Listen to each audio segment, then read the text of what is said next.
This is Grow Omaha Uncut, where you can watch our radio show, including what goes on in the commercial breaks. And be sure to hit those like and subscribe buttons.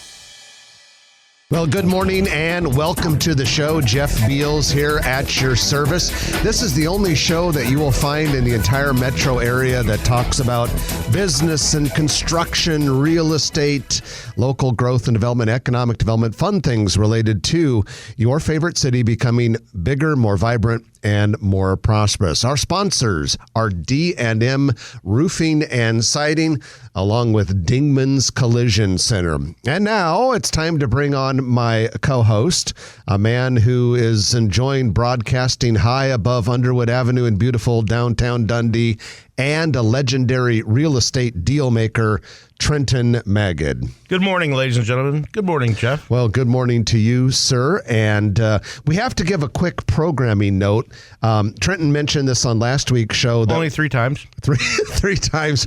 And it was my bad because I forgot to tell him before the show started. But you had said that Mayor Jean Stothert was going to join us this week, and she was. But then this guy, Terrence Crawford, had to go out and unify the 4 belts and become the undisputed welterweight champion of the world. And we're having a victory parade for him right after the show. So we moved Jean Stothert. It's the Grow Omaha Victory Parade?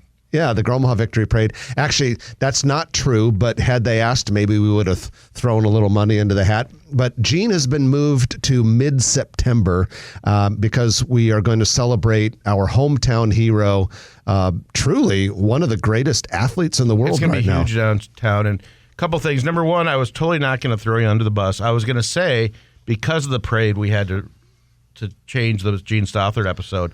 However, we do appreciate her, and that is the reason why.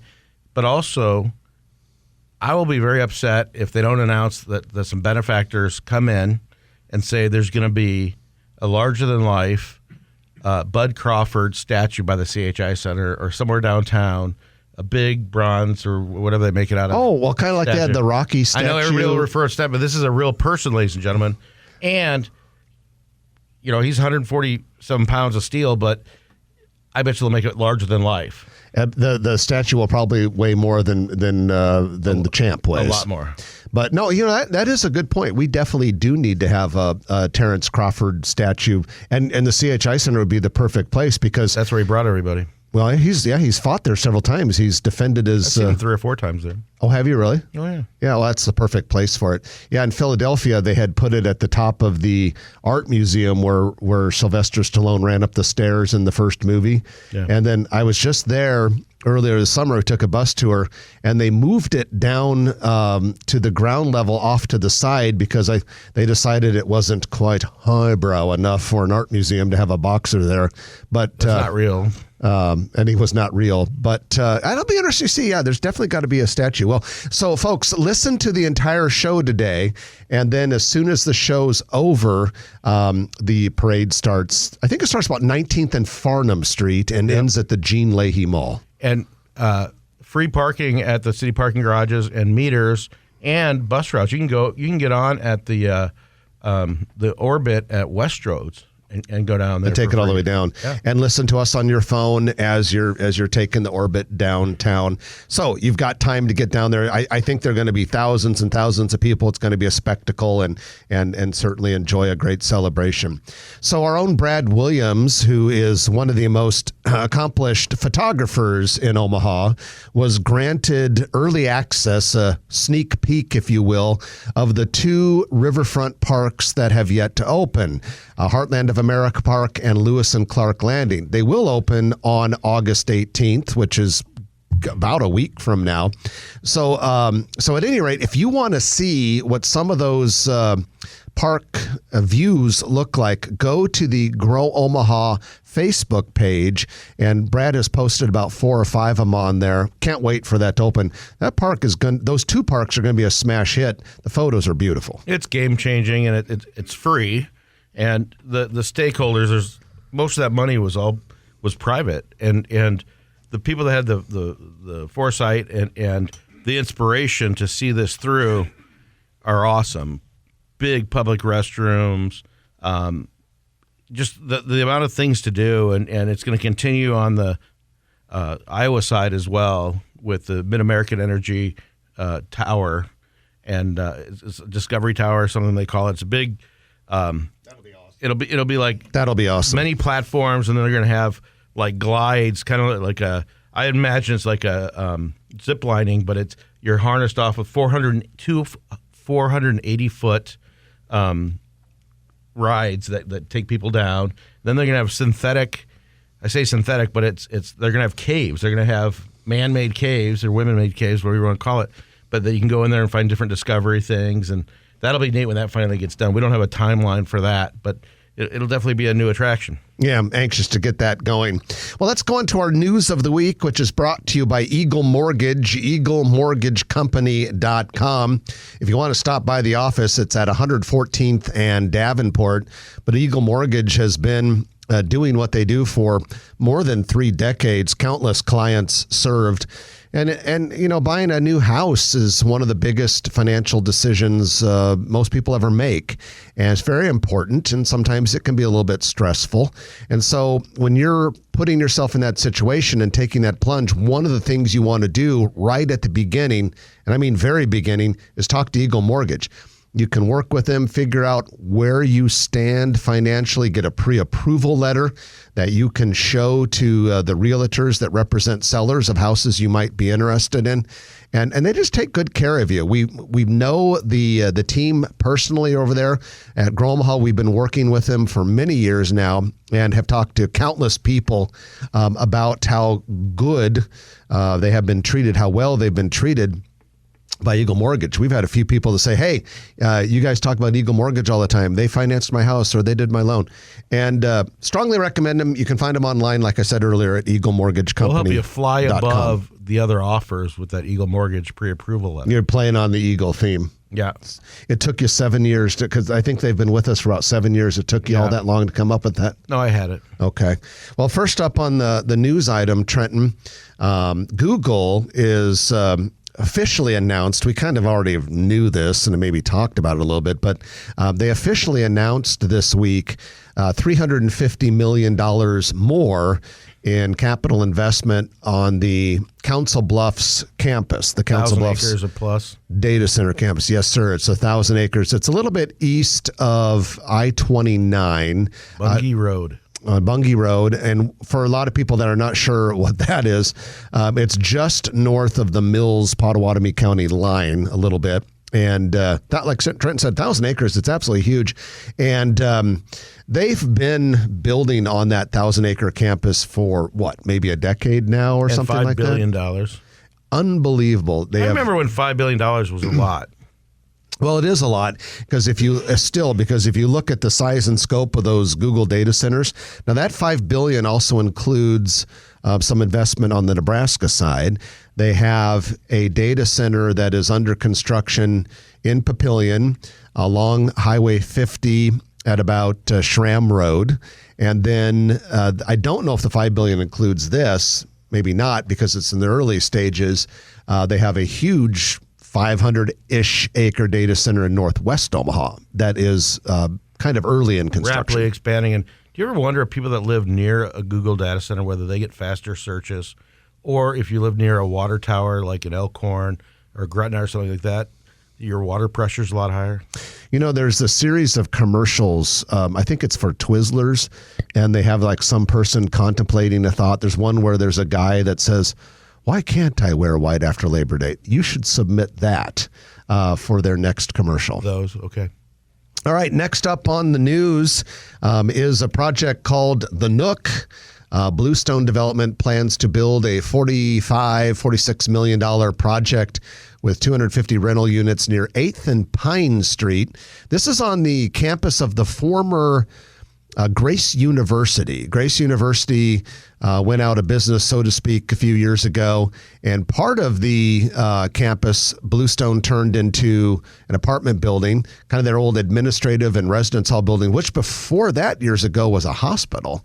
And then another part of it was incorporated into this new Pine Elementary that OPS opened, maybe about a year ago or something like that. And the plan here is to put 250 units in 10 three-story buildings. And these buildings would take a lot of empty lots and would actually form a U-shape around the new elementary school. Really cool project. Now, if they build a second, is their second phase going to be called the Cranny? The Nook and Cranny? Because, you can have a breakfast nook, but have you ever heard of a breakfast cranny? I have not. I've been working on this material all week. A fourth baby elephant was born at Omaha's Henry Dorley Zoo and Aquarium last Sunday. So 4 elephant calves in, a year or two? Yeah, something's in the air down there. It's pretty epic and a critical step forward for, preserving African elephants and certainly growing the herd in the United States.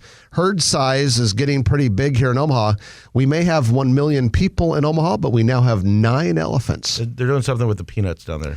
If you go to the zoo, they won't let you inside the elephant building right now, but this baby elephant and her mother do go into the outdoor part. So if you go to the outdoor part, you stand a good chance of seeing the new calf. They're the cutest. I go down there for the sea lions, go underneath in the observation window. Everyone loves the sea lions. The sea lions are like water dogs, and they follow your hand, and they look at you, and they can tell you're there. But the baby elephants, the things that they do with logs and just play around with their mother, and it is the coolest. Yeah, that's cool. If you just want to kill a couple hours, go to the zoo. You'll always have a good time. It's always fun at the zoo. Lutheran Family Services held a ribbon cutting recently for its new headquarters at 79th and West Dodge Road. Congratulations to them. We've mentioned this before, but just in case you missed it, the building that they had been headquartered is called the Dunklau Building, 24th and Dodge. They're going to be using it into the fall a ways, but the building has been sold to developers. That developer had announced a kind of 4 or 5 story apartment building that would be affordable rent. Don't know for 100% certain, if that's still on or what the timeline is, but hopefully that would be a real nice adaptive reuse of that place. And next up, the first 6 families, Trenton, have moved into a place that is a nice turnaround from what had been there. Habitat for Humanity is developing Blue Stem Prairie, the former Wintergreen apartment site near 52nd and Sorensen. The old Wintergreen apartment site was awful. And controversial. I think we may have had that listed back at World Group. We did, but the first 6 families have officially moved into what's going to be an 85-home, multi-generational development there. Habitat and its partners broke ground on Blue Stem Prairie back in May of 22, so it's coming along nicely.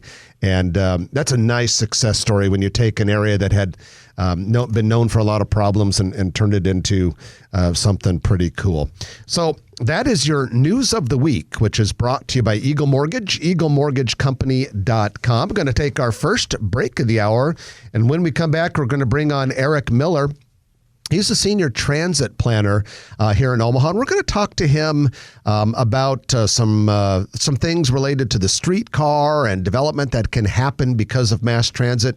He's just moved here from Denver, where he did a lot of transit work, and we're going to talk about some of the development things that happened in Denver that might be replicated here in Omaha. So you're listening to Jeff Beals and Trenton Magid on Grow Omaha. We're brought to you by Dingman's Collision Center and D&M Roofing and Siding on News Radio 1110 KFAB. Eric, for the record, Beal sucks as an audience. So the problem with the radio medium is that the audience, you can't hear the feedback. So if I'm on the virtual stage, there's people spilling their coffee, spitting up, whatever. Or maybe going. Beals is like a straight man, but it's better than when he goes. Yeah. Sometimes it goes. The peanuts and the elephants with pregnancy, that was cutting edge right there. Good material. Kind of bathroom material, you could say. Yet they still listen 20 years later, ladies and gentlemen. Yeah. We'll be 20 years old on January 10th. Yeah, wow. So you work for the city? No. I work for a consulting company. Okay. Yeah. That's consulting with the streetcar? Nope, not yet. Wait, you guys... He knows nothing about Where'd you find this streetcars. guy? And how did... When you just moved here, but you were on our show, were you in the studio? Yeah. Yeah, he's still in here. Yep. And then Okay. shortly after, he was scarred after being on Gromaha, so he left town and moved to Yes. Denver and came back just earlier this year, right? Okay. Yep. And pretty much, you did move almost right after that, didn't you? I think I actually Within a year? moved before that because it was September 2004, so I was already Yeah. going to grad school out there. Oh, okay. So you got something on Jeff, obviously. So it must have been one of do. my trips back. It just worked out to be on the show. Must not be that much if it took you 19 years to get back on the show. He's got Wait, something really small on So we were at K-Car at the time. Right. Yeah. which doesn't even exist. We don't even know what K-Car is, Raj. It's We got now moved up to the major leagues. 1290. It's now 1290 coil. Ladies and gentlemen, we started this on a 5,000 watt channel before we were on the blowtorch 50,000 watt channel. And Gary, the great Gary Settlemyer, plucked us out of obscurity. Someone told him about us. He took us from single A to major leagues. He wouldn't be in 1 slumming, month. but for some reason there was enough buzz about these two fellas doing an economic development and commercial real estate radio show on a minor league station, and Jared, we went to a meeting with them at Wheatfields, and unbelievably, our cost of doing business was a lot lower when they wooed us over here. It was kind of like the Bloods and the Crips going in and giving free drugs to like a Pacific Junction, Iowa, or something like that, till they get us all hooked. Yeah, and then they raise the prices. But it's been gradual over the last 18 years. Sorry, Gary. I'm sure some of these Gromaha and Cut listeners right now are very confused. Yeah. Like, there's Bloods and Crips in Pacific Junction, Iowa? No, I have an affinity for that and have some land down there with some other friends. Very safe environment. To my knowledge, there's no drugs down there. Or gang activity? Maybe a little methamphetamines. So, Eric, Jeff can transition really fast, but you did grad school at what school out there? University of Colorado at Denver. Okay. UC 15. Denver. Okay. Yep. Okay. is that Cody? Is it what? It'll be Colorado, Denver, be Code. Oh, CODE. Code. yeah. Went to school there of you go. code, Think about that. but didn't study coding. I usually called it UC Denver, otherwise it would be spelled CUD. Yeah, there you go. It's like an Omaha for you, know. Right. Yeah. That's where you got an Omaha view. And welcome back to the show. Jeff Beal sitting next to Trenton Maggot in the Penthouse Studio, high above Underwood Avenue in beautiful downtown Dundee. Show's brought to you by Dingman's Collision Center and D&M Roofing and Siding. That's the company you want to call for any roofing need. It doesn't matter whether it's a residential building or a commercial building. We got a lot of listeners out in Fremont and had a little bit of a storm that came through there a couple weeks ago. If that affected you and your house, just give D&M Roofing a call. They'll work with you. They have done work for both Trenton and me over the years, and we have found them to be superior in their service and their deliverables, the actual finished product of the roof, but also the customer service. Now, if you have a commercial building, great programs for commercial buildings as well. D&M Roofing and Siding, dnmroofing.com. All right, we're going to bring on a guest who's an expert in the public transit world. His name is Eric Miller, senior transit planner with FHU, an engineering and planning firm based in Denver, but with an office in Omaha. Eric, welcome back to the show. Thanks. Good to be here. Oh, well, we need to get his microphone. Okay. Can we hear you? Yeah, I hope so. Oh, there we go. Okay, Yeah, great. okay. Good. Yeah, real close to the microphone. So Eric was with us on the show almost 19 years ago to the day. Yep. And we had you on, and you were in the process, you're an Omaha native, you're on in the process at the time of transitioning to Denver. Right, yeah, I was going to grad school at the time. Yeah. My planning degree. And doing a planning degree, and then you ended up working out there. Yep, I was an intern at URS at the time. It just doesn't exist anymore.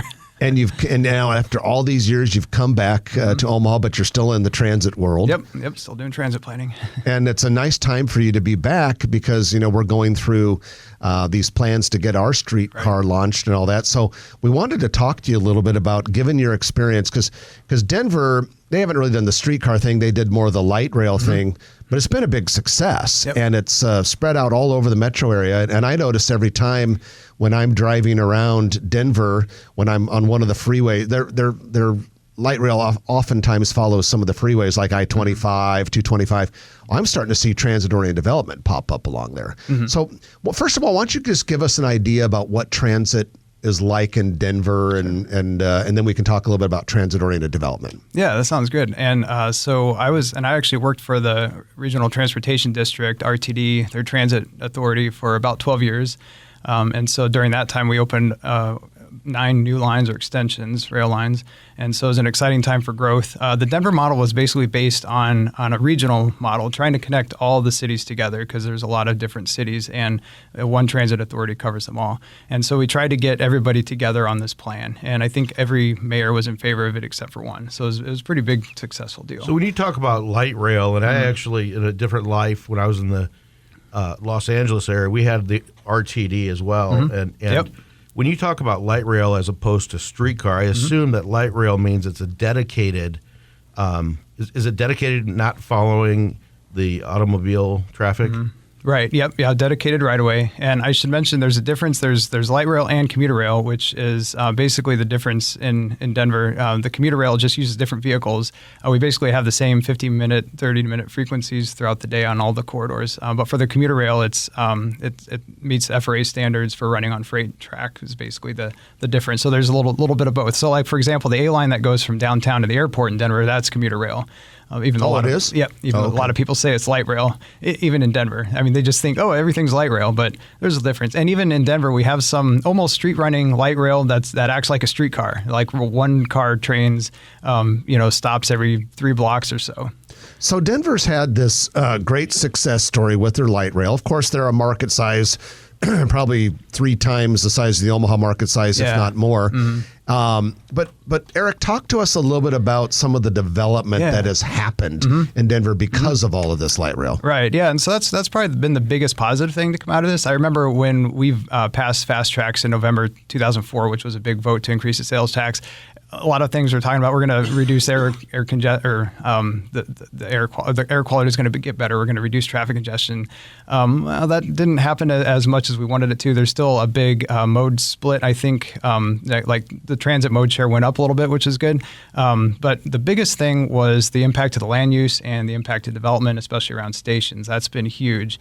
And so obviously in the Denver model, since we have light rail and commuter rail, stations are spaced a little farther apart until you get to places like downtown, like Denver Union Station, even the 5 Points area where I mentioned we have the streetcar like light rail, where we have development patterns more closely together like we'll see here in the streetcar. But in Denver, usually you'll see it centered around stations, usually in that like quarter-mile walkable area, really close to the station. But it's been very successful. There's still some spots where I'll go by on the train, I'm like, this still hasn't been developed. But there's a lot of places where it's like, finally, this is coming together and we're getting to see some, redevelopment. We're seeing some greenfield development out in the suburbs. And we're also seeing the brownfield places that like industrial sites that abandoned, went away. And then now finally we're getting some increased development, which is good because in Denver, housing prices are so expensive.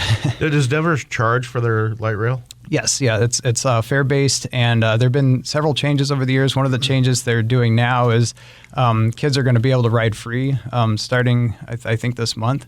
But we still have a fare system that's based on how far away you're traveling on it. And it's a little more expensive here than the metro. What was the estimated total cost of the project? Oh, I know gosh, it covers a lot bigger area. Well, yeah. and it's a series of projects, I suppose, because they phased it. Yeah. I want to say it was in the neighborhood of $7 billion. I can't remember. What are they smoking over there? Oh, okay. Well, that's Colorado. Yeah. Well, and for comparison, our first streetcar line is 306 million. And so, we're talking. But again, as Eric said, the light rail is more regional. It's connecting far-flung suburbs to downtown Denver, whereas our first stab at this with the streetcar is just to connect high-density areas within Omaha. Later in the next segment, we'll talk to Eric specifically about some things that we could expect to happen with Omaha's streetcar system. But before we do that, before we go to the break, Eric, when you look at Denver's light rail network, how has it benefited downtown Denver more, or the suburbs, or maybe some of those urban areas between the suburbs and downtown? How would you, and if there's not one specific area that has benefited more, how would you characterize those types of benefits in different parts of the metro, or whether urban or suburban? Yeah, that's a good question. I think it's benefited both kind of equally. Again, it's based on this regional model, which one of the things is RTD has an elected board of directors similar to what Omaha Metro is moving towards. And so a big part of that was, hey, we want our piece of the pie, right? And so which is kind of good, because now we're seeing all sorts of different developments. So we're seeing some suburban developments that are a little different than downtown, maybe not as intense, a little more laid back and that sort of thing. So it's kind of cool to get that mix. So if you're like a new person coming into Denver looking for an apartment, you'll have some variety now. Whereas when I moved there like 19 years ago, it's kind of like, well, if I want an apartment next to a rail station, I basically have to live downtown. So it's kind of nice now. You've got all these urban centers across the region. Okay, well, we'll talk, like I said, we'll talk after the break more about some of your thoughts about Omaha's coming system. But we're going to take that middle of the show break. We got to get the news in here. But we have Eric Miller with us, transit planner, transit expert with FHU, engineering planning firm with an office in Omaha. You're listening to Grow Omaha, brought to you by Dingman's Collision Center and D&M Roofing and Siding on News Radio 1110 KFAB. So, 30 years ago, I lived in Los Angeles, and I worked for my cousin, and we would do a lot of videos for now I think it's the LETCT. It was the rapid transit. We call it the route to death, RTD. And do they call that at all? One of my bosses at RTD worked for the RTD in LA, and he had some RTD stuff that was kind of. I had it as well. But it's LA Metro now, is what their marketing name is. And the Blue Line, and I mean the car dealers over there way back when said no subways, no light rail, none of that, and they really paid for it. I remember tearing up some of the main streets and downtown. It was crazy. We shot a lot of the footage and everything back then. Yeah, and they're still building like crazy. They're trying to get some new lines done now before the 2028 Olympics. And so when I was the previous company that I worked for before FHU was LTK, which is a nationwide rail transit consulting firm, and we did some work in LA. It was pretty cool because there's several light rail lines under construction, and I was just there last week and got to see them in operation now. Okay, what kind of lines? They were all light rail lines. Light rail. So, and maybe we can talk about this too in the next segment, Jeffrey, is in 15 or 20 years, can you see, would it be light rail or commuter rail to like Lincoln and to a greater area? Is that possible, or is it just too cost prohibitive? No, I think it's possible. I mean, look at New Mexico Rail Runner. Is it warranted? That one fascinates me. But I suppose, is that driven by so many tourists going to Santa Fe? Not really. What is it? When I've ridden It's a light rail that goes from Albuquerque Airport up to Santa Fe, and I think goes to a few other places. And I just can't imagine, because they don't have very much population there. No, they don't. I mean, Albuquerque is almost identical to Omaha size, and Santa Fe is way smaller than Lincoln. Yeah, but it's mostly people, I think, kind of making doctor trips and stuff like that, just like random. There are some kind of daily commuters that you get going into the federal offices in Santa Fe, but it's just a wide variety of people taking it. What was your question that you were asking before that? Well, we were talking about just regional. Can we see this going to Papillion and going to Gretna? I always tell people, like, would it be intermodal? Would you say they're intermodal when it goes from buses to light rail to cars? But yeah, I always tell people Salt Lake City's not much bigger than us, and look at their rail system. Yeah. It can be done. Yeah, they aren't much bigger. I'm sorry, go ahead. Either way. So the MAT turned Metro, if our ridership on the orbit and our ridership, not that I track that, but because I've been on the bus once when I was like in 9th grade. That's not. That's not an indicator of how successful the streetcar will be. No. Okay. It'd be different. You mean Kind of different targeted market. okay? So, if we did like a light rail from downtown Omaha to downtown Lincoln, and maybe, or what, commuter rail, whatever you call it, commuter rail. and it downtown Omaha, and then maybe it followed the Burlington route, and it would stop in Ralston, Millard, Gretna, Waverly, and downtown Lincoln. Yeah. Would that pay? Could that be financially justified? Would we have It enough? wouldn't pay for itself. You'd have to find a way to fund it. Yeah. But Your phone? But would we have much usership, do you think? I think so. I mean, just take a look at the students already. There's already a bus that UNO, or University of Nebraska runs between the campuses.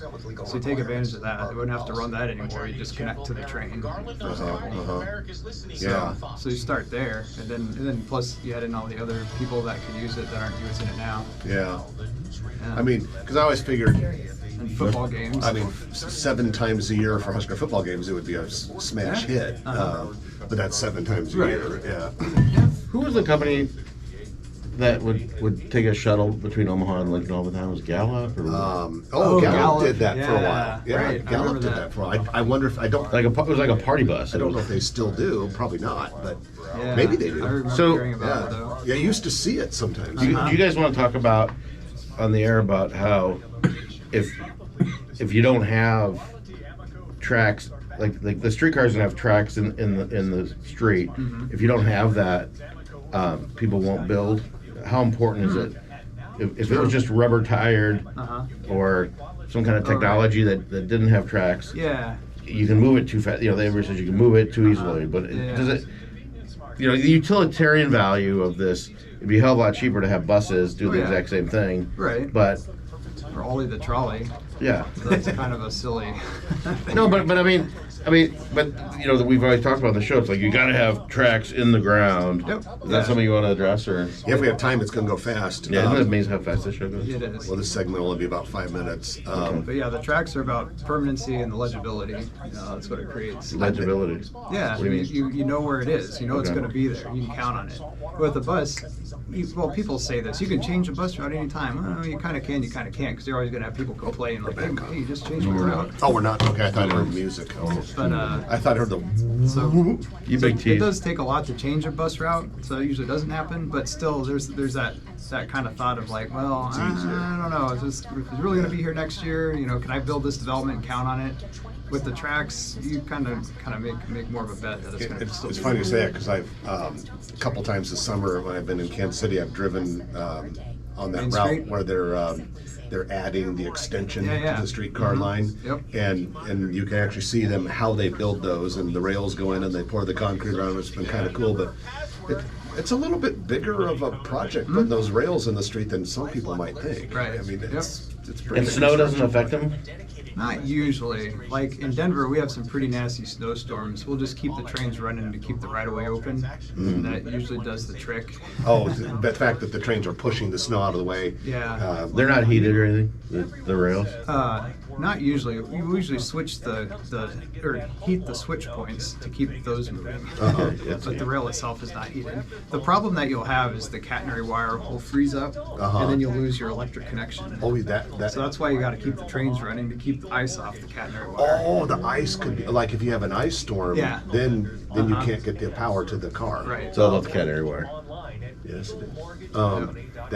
That I never thought about that, but because a couple times a year we get those ice storms where it just Did you go rains to ice. high school here? I did. Yep, Bellevue East. Excellent. Class of 2000, first class of the millennium. No way. There was a time where class of 2000 you were just a young pup. Right. Yeah, I it's thought been it was still the case. 23 The years. cheerleaders really had a hard time with your class. It was like 98, 99, 99, 99, 99. They're like, Odd. Oh, yeah. Oddy. all right, here we go. Okay. On that note, We got to fill the time, ladies and gentlemen. odd. And welcome back to the show. Jeff Beal sitting next to Trenton Magid. We're brought to you by Dingman's Collision Center and D&M Roofing and Siding. If you have a little bit of a fender bender, or, let's say you're going to Chipotle for lunch and, someone kind of backs into your car in a parking lot. If that's the case, just go to Dingman's Collision. That happened to me. Just go to Dingman's Collision Center and they'll take very good care of you. 4 metro area locations, so you can choose which one is ever most convenient for you. All right, ladies and gentlemen, it's time for the Noddle Company's Commercial Real Estate Development Spotlight of the Week. And we are going to talk about a couple of things. First of all, you should know that Noddle Company's premier commercial real estate and residential real estate developer in this part of the country, definitely in Omaha. They do things nationwide, but we really care about the projects that Noddle Companies does here. And some of the big ones: Exarban Village, River's Edge and Council Bluffs, Builders District in North Downtown, Steel Ridge in the Papillion-Gretna area, Village Point West Medical Center, all sorts of them. But today we're going to talk about 2. First of all, we go to Exarban Village, and inside Exarban Village is the Inner Rail Food Hall. And foodies, take note. There's going to be a pop-up tomorrow inside the Inner Rail Food Hall. Uvi's Bake Shop. Uvi's is spelled Y-U-V-I''S. Uvi's Bake Shop is going to have a pop-up in the Inner Rail tomorrow from 11 a.m. to 1 p.m. And then we're going to take you to a different Noddle Company's development for a nice update. At 52nd and Leavenworth, 54th and Leavenworth, is the Row House Elmwood Park. Row House Elmwood Park. Row House spelled Rowhaus. Rowhaus, a little bit of a German word there. Those are some really nice 3-story townhouses, row houses, and there is now a model open. If you want to go see what those look like, if you're thinking about purchasing a row house in Midtown, that's a great development. I drove by it this morning on the way to the studio. Very, very cool place. And Noddle's really expanded into residential development, especially condos and apartments and row houses. Yeah, they call it, in fact, Noddle Homes, which is a division of Noddle Companies. If you want to find out more about all the good people at Noddle and what they're doing, just go to noddlecompanies.com. All right, we have Eric Miller with us. He's a senior transit planner with FHU here in Omaha, and had been with the FHU office in Denver for a long time and transferred back here to his hometown. And Eric, we were talking about how transit in Denver has really kind of changed the landscape. Here in Omaha, we're going to see construction start pretty soon, and it'll take a couple years, but we're going to connect a streetcar. A streetcar will connect downtown Omaha through Midtown to the University of Nebraska Medical Center. All right, in your opinion, what's this new streetcar line going to do for Omaha's urban core? Yeah, that's a good question. I think it'll be really beneficial in a number of ways. I think kind of the 3 biggest things that I always think about is, first of all, it kind of puts you on the map as being, having this new asset, right? That's kind of talked about. So that's number 1. And number 2, having that extra mobility choice for people is going to be huge. But then also like the ability to shape kind of the development patterns and not having to rely so much on parking in this part of the urban core, that's huge too. So I might have said them kind of in the reverse order of priorities, but I think those are the big advantages for this part of Omaha, and just grow from there, hopefully.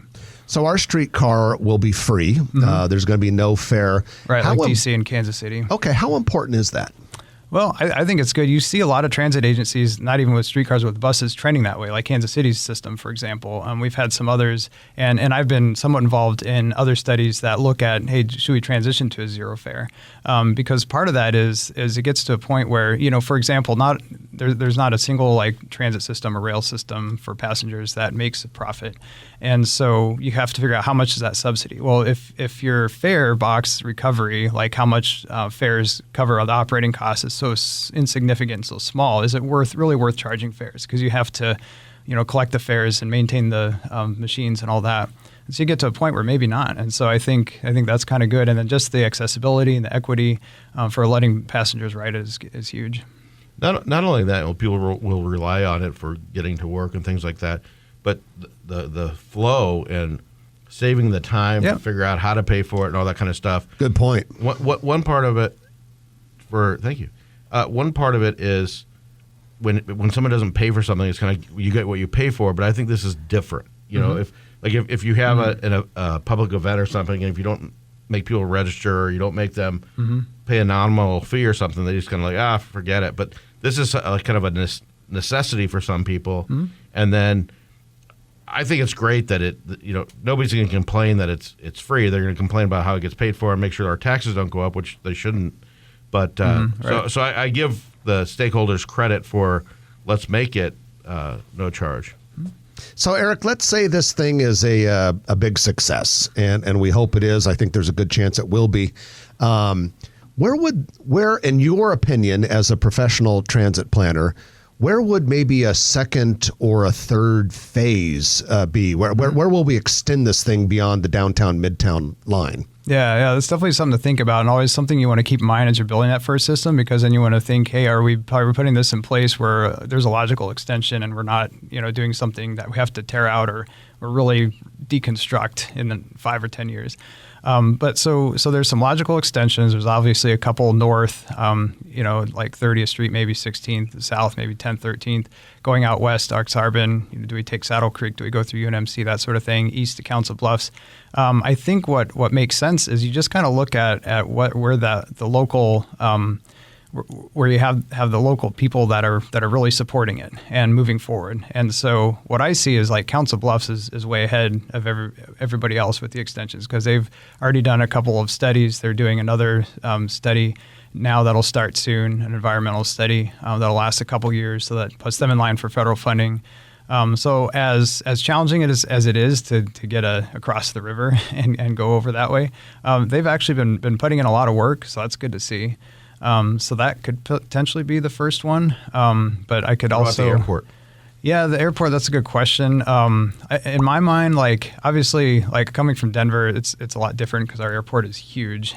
But even our airport in Denver, most of the ridership is people that work at the airport. Oh, really? Yeah, it is a massive employment center. And so you get on the A line, because I've had some early flights out at 6, 7 a.m. You get on it at that time, 3 or 4 in the morning, and it's people going to work, and the trains are just packed. So do we have that here in Omaha? I don't know. Not really. The need. But on the other hand, it's very close to downtown, very logical, right? So maybe there's a way to make it work. But it's interesting that a lot of cities look at that. Well, Eric, we appreciate you joining us and giving us a little insight. It's exciting. Trenton and I know we can't wait to see what types of buildings start popping up once the track construction starts. But appreciate you joining us. Welcome back home to Omaha. Thanks. Glad you've decided to come back. Yeah. Eric Miller, Senior Transit Planner from FHU, engineering planning firm.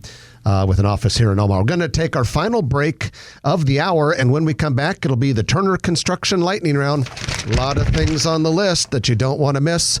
You're listening to Jeff and Trenton on Grow Omaha, brought to you by Dingman's Collision Center and D&M Roofing and Siding. Back in a moment on News Radio 1110 KFAB. Good stuff. Yeah. Good, thanks. Had we had a little more time, I was going to ask you to characterize the development that you would anticipate along the line, but we were too tight. So That makes sense. podcast should be up. Roger should put it up on KFAB.com tomorrow. Okay, cool. And then by tomorrow, Monday, the video on YouTube, and feel free to link it or whatever you guys. Okay. Cool. So you're still Look forward to seeing it. you're making some inroads to getting work here for this. That's Yeah, good. yeah, definitely. Well, obviously I don't want to say this on air, but our It's still on air. Yeah, it's still on air. And this We'll is talk about it I'll tell you later. But So yeah, he we're trying can't to. tell you people. Yeah. We can tell you after he leaves. But yeah, and about the different developments, it's kind of hard to tell because you get, I think especially in this quarter, you get all kinds. You get some, kind of typical 3-story developments. You can get some huge towers that pop up. I think a lot of it will depend on, what is the code, like what's the zoning. And The height restrictions. Yeah. I don't think there are any height restrictions Downtown. in the downtown. Yeah. In Midtown, well, we already know there's a 10-story building under construction in Midtown, and that's right next to a 15-story, the old Kiewit headquarters where Warren's office is. Oh, yeah. So I think you go pretty tall. Okay. Wait, Yeah. with the parking garages? What property are you talking about? That one west of the Blackstone? It's been, we talk about it all the time. It's been 9 stories. And, With the city parking garages? yeah, that'll be part That'll of be it. 9? 9 story, yeah. And a lot of ground level retail. Yeah. Yeah, that people don't think about that one. That's a hell of a project. Let's add, I went to the VIP event the day before. Good Evans opened up out on 204th. Oh, is that open? Maple, yeah. Okay. I went. It was a fundraiser for Angels Among Us. Oh, okay. So Good Evans has opened. It's about a 6,000 square. It's 6,000 square foot building probably. It's really nice. I went to the Good Evans in Kearney. Little rear. The owner's a really nice guy. It was really good. His name is, but I have not tried it in Omaha yet. Brett Weiss. You know he owns like 37. Here we go. Not who owns, Pepper Jacks. Oh, okay. Oh, yeah, he is. Okay. You'll have about 6, What? Okay. 5 to 6. 6. Okay. You can stay or go, whatever you want. And welcome back to the show. And it is time for the Turner Construction Lightning Round, in which we talk about a lot of things in a very short period of time. Thank you to Turner Construction for making this possible. Turner Construction is building Omaha's future one project at a time. I want to give a shout out to Bridget Bumgardner from Turner Construction. Bridget invited Trenton and me to speak at Commercial Real Estate Women's monthly luncheon. They Commercial Real Estate Women, everyone calls them in the business crew for short. And it was nice to be there and talk about things. And, you know, the fact that Bridget from Turner is involved in crew is just indicative of the way Turner works. They have all of their people investing in the community, caring about the community, and they show it, by sponsoring things like Grow Omaha. They had a good turnout at that event. There's a couple younger colleagues of Bridget's that showed up too. Yeah, very, very nice. And of course, if you are ever looking for a contractor, Turner Construction is a great, great choice. They are a big company. They have deep resources, financial resources, expertise resources, people in various offices around the country. But here in Omaha, they're like a local contractor because they hire Omaha people who've been in the business for a long time. So we can't say enough about the quality of work and the quality of service that you get from Turner Construction. All right, Trenton, first off, we've got a new breakfast-only restaurant in far northwest Omaha. Well, it's breakfast and lunch. I was honored to be invited to the VIP event. They just opened a couple days ago. Brett Weiss owns a bunch of Pepper Jacks, but he also has 4. Well, I think this will be the 5th one. Good Evans restaurant. There's one at 74th and Pacific Street I've been to, but it's about a 5,000 or 6,000 square foot building just north of West Maple Road on 204th, and really nice. It's by the Indian Creek Golf Course, and it's really nice. It's 6:30 to 2 o'clock, I think, every day of the week, and they'll knock it dead out there, and quality stuff.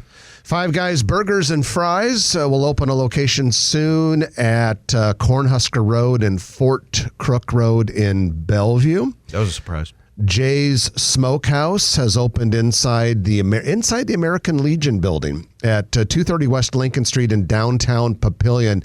This is not unusual. Moran's Grill, which is a popular restaurant, got its start inside this American Legion building. Before Jay's Pop and Smoke was in there, that one didn't work out, but I've heard good things about Jay's Smokehouse. In fact, Gary Saddlemeyer and I have a regular barbecue tour that a lot of KFAB listeners know about, and our next stop is scheduled for Jay's Smokehouse. It's been a while, but I get invited to those sometimes. I think I went to one in 2007. Yeah, the problem is we don't invite you terribly much because of all of the turndowns we've gotten from you. Yeah. I mean, there have been a lot of declined offers, and so after a while, you're like, should we keep inviting them? You get the hint. I got to feel like you've been burned. So J. Crew Factory Store is coming soon to Regency Shopping Center. J. Crew has an existing store at Nebraska Crossing in Gretna. Rowan, R-O-W-A-N, Rowan, has opened its first Nebraska or Iowa store at Village Point. This is a chain out of New York, fast growing. They do ear piercings, all of which are conducted by licensed nurses. So they are now at Village Point. Before that, the closest existing locations were in Minneapolis and Chicago. There was my side business. Dollar Tree has opened a store in the former Valentino's restaurant space at 5022 South 108th Street. That's basically between L and Q. Dundee Bank, which is a sponsor, one of our sponsors of the Grow Omaha newsletter, will be renovating a storefront space, or is renovating a storefront space at 6073 Maple Street, right in the heart of downtown Benson. And when that opens around the 1st of October, that will be Dundee Bank's 4th branch office. The existing branches are in Dundee, of course, along with Blackstone District and Little Bohemia. So it's good to see Dundee Bank doing well. West Omaha Dermatology will be the first tenant in a new retail space at 11717 Bryan Street in Gretna. It's just off Highway 6. A little bit south of downtown Gretna. This medical practice will be about 4,000 feet. Then there's a new retail strip at 156th and Ida. Nails of Grace, which is a nail salon going in there, and then a dental office has already opened in that same area. And real quickly, I wanted to share a little bit of residential real estate news with everyone. This comes courtesy of Joe Finley of NP Dodge. Joe writes our residential real estate column for the Grow Omaha newsletter. And a few things I found interesting in this week's column. In July, 640 existing homes were sold in Douglas County, and 80 new construction homes were under contract in July in Douglas County. This part I wanted to tell you, music's playing really fast. 18 homes were listed for over $1 million and went under contract in July in Douglas County. Wow. $18 million homes. All right, that's it for this week. I'm Jeff Beals. And I'm Trenton Maggot. You've been listening to Grow Omaha, brought to you by Dingman's Collision Center and D&M Roofing and Siding, along with Turner Construction. We'll chat with you next week at 9 o'clock right here on News Radio 1110 KFAB. If you like this video, be sure to hit those like and subscribe buttons. And remember, Grow Omaha is not just media. This is a mission. We are trying to build up Omaha and make it an even better place. We can only do that with your help. Share this video with your friends, neighbors, and family.